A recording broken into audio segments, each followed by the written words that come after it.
Hello കൂട്ടുകാരെ, മലയാള പാഠപുസ്തകത്തിലെ ഒന്നാമത്തെ അധ്യായമായ കനകച്ചിലങ്കയാണ് നമ്മൾ ഇന്ന് പഠിക്കുന്നത്. പി.ടി. ഭാസ്കര പണിക്കർ എഴുതിയ 2 വരി കവിത ഇവിടെ നൽകിയിട്ടുണ്ട്. അമ്മ ചൊല്ലിത്തന്ന ഭാഷ ഞങ്ങൾക്കമ്മയെ പോലെ ഭാഷ. ഇതിന്റെ അർത്ഥം എന്താണ്? നമുക്ക് അമ്മ ചൊല്ലിത്തന്ന ഭാഷ, നമുക്ക് അമ്മ പറഞ്ഞു തന്ന കാര്യങ്ങളല്ലേ.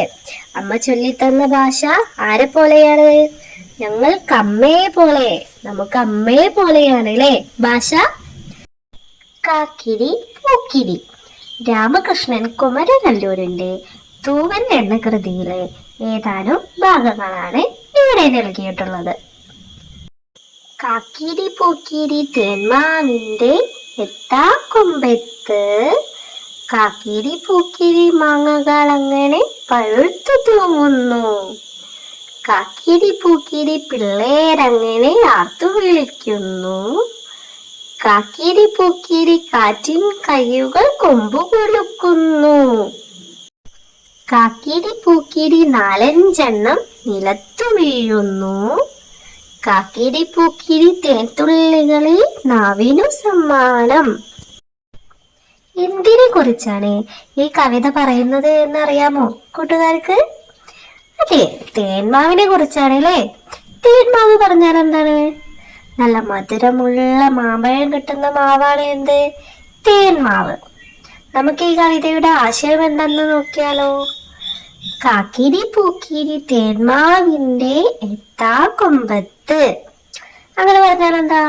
തേന്മാവിന്റെ എത്താത്ത മുകളിലുള്ള കൊമ്പത്ത് കാക്കിരി പൂക്കിരി മാങ്ങകൾ അങ്ങനെ പഴുത്തു തൂങ്ങുന്നു.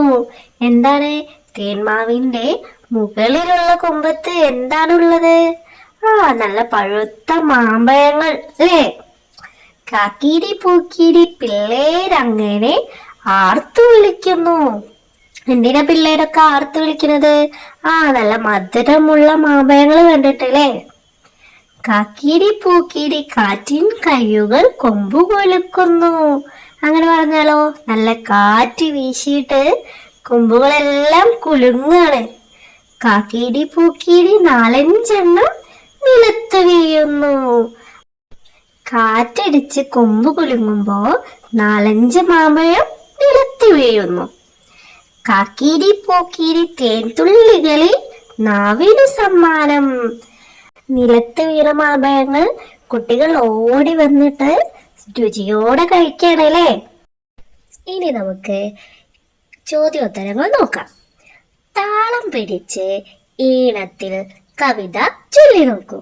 കൂട്ടുകാർക്ക് ഇഷ്ടമുള്ള ഈണത്തിൽ കവിത ചൊല്ലി നോക്കുമല്ലോ. അടുത്ത ചോദ്യം, ഈ കവിതയിൽ ആവർത്തിച്ചു വരുന്ന 2 വാക്കുകൾ ഏതെല്ലാം? ആ വാക്കുകൾ കൊണ്ട് എന്തൊക്കെയാവാം ഉദ്ദേശിക്കുന്നത്? കൂട്ടുകാരുമായി പങ്കുവയ്ക്കൂ. കാക്കിരി പൂക്കിരി എന്ന വാക്കുകളാണ് കവിതയിൽ ആവർത്തിച്ചു വരുന്നത്. കവിതയ്ക്ക് നല്ലൊരു ഈണവും താളവും നൽകാനാണ് ഈ വരികൾ നൽകിയിട്ടുള്ളത്.